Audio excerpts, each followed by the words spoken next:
Like those old-fashioned blinkers they used to use on horses that were pulling. So the limitation of the view of the heart is gradually taken away as we do this practice.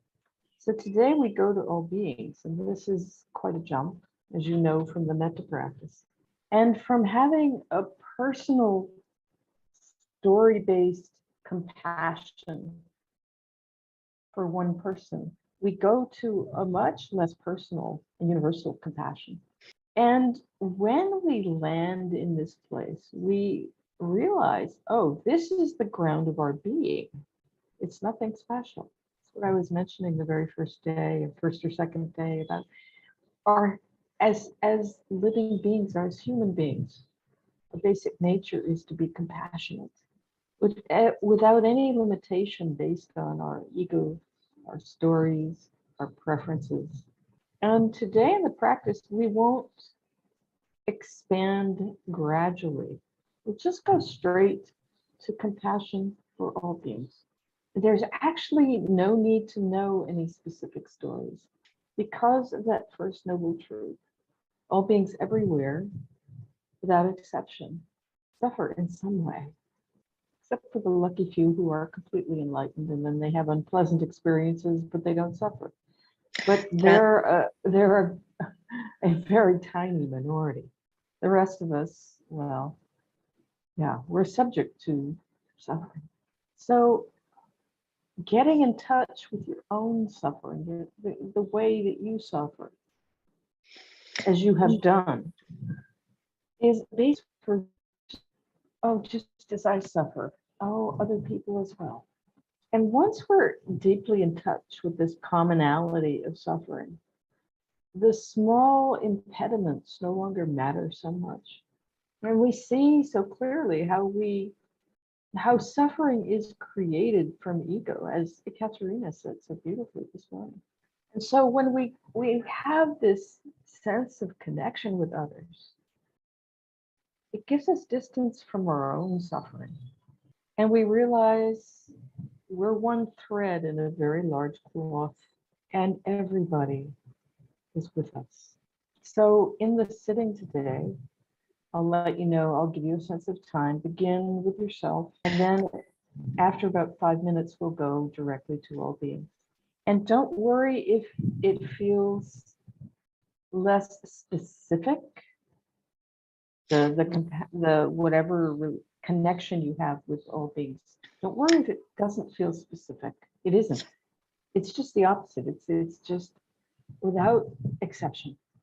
And the way you prevent the compassion in this category from feeling intellectual is stay connected with the heart, stay in your bodies. And if you find yourself beginning to ruminate about all the suffering in the world, be really vigilant and direct and stop that right there, really nip it in the bud. So this can easily happen with all beings. We then start thinking about all beings and thinking about the suffering of all beings, and then we slide right into grief and overwhelm. So be very mindful. And if you find yourself thinking, you can note thinking, and just make a little determination. It's like, no, I don't want to go here. I'm going to go back to compassion. So be really vigilant to avoid feeding those thoughts. They may go in the background. That's okay. You can let them be there, but don't go into the middle of them. And really remembering your job is not to fix the world, but to open to it. So at the beginning, it's quite okay to open in a general way without. So in the beginning, it's quite okay to practice for this category in a very open, non-specific way, without making any effort to connect with examples of compassion. You don't have to do that. Just holding the world and all beings in all realms and in all directions in the hands, in the heart. that vision of Earth from space, just may everybody there be okay, free from suffering. So allowing yourself this distance makes it easier. And allowing yourself to connect in a general way makes it easier. So please get comfortable. Let's begin the sitting in silence for yourself. And I'll let you know when to move on. And now, zooming out and taking all beings everywhere without exception. May all beings everywhere be free from suffering and the causes of suffering. No matter where they are or what their situation, all beings, just as I do not want to suffer, all beings do not want to suffer. Just continuing with this steadily, patiently, planting seeds of compassion for all beings everywhere. So coming to a close now of our formal sitting, maintaining that connection with this practice however you can over these transitions. So does anybody have any questions?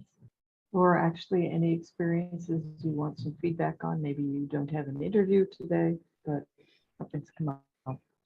Marcin, please. What would be your advice for practicing Karuna after the retreat on a daily basis? For example, would you recommend every day starting, or every time I practice Karuna, starting by a few minutes for oneself, and then maybe going through all the categories of the persons, each one for a few minutes, or deciding every day on a different category? Either may be appropriate. So there's no real recipe for this. Depending on conditions, depending on your state of mind, depending where the connection is easiest. Remembering that the point of this is to open the heart. So the phrases, the categories, these are just tools we use to facilitate that. So some people like to have an organized framework that they work with. I will do compassion practice for a month, and each, so many days on this category, so many days on this category, and so on. Some people work very well with something like that. Other people would find that like a prison. So see for yourself what facilitates open-heartedness and, towards the suffering of others. See what facilitates that connection the best. Play with different forms. There's no wrong way, so long as you're inclining to compassion. Grazie. Federica. Sometimes it seems that in Karuna practice, the change in the heart is very quick, from a contraction to an opening. It's very quick. And it seems that there is a kind of gladness when there is the opening because of the the release of this contraction. And also it seems to be different from metta practice. That it is like more a gradual progression in the metta practice of opening. Here it seems really a sudden change. And then the gladness is really in the being open to suffering as it is. It seems to me. And not only due to the concentration, because gladness can come from concentration. That's my question. I mean, if it is just kind of relief from this contraction, the cause of this kind of gladness. I just translate myself. That's a very good question. È un'ottima domanda. So I'm remembering that quote in, I think, the first talk from Nyanaponika that talked about giving wings to the heart and how compassion takes away the dead weight and the heaviness of disconnection, of how we just won't let compassion in.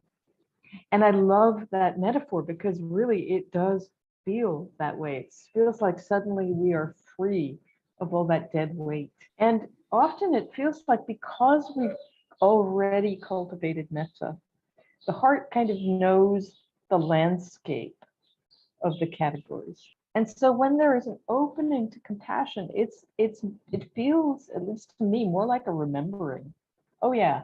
E And a quindi connection with the metta, but turning towards the suffering. So what you described feels completely, we say in terms of Dhamma, completely lawful, completely in accord with the way the Dhamma opens. Because we're remembering something we intuitively already know. So it can be like turning on a switch. And it's that natural inclination when the mind remembers, it's like, oh yeah, very quickly.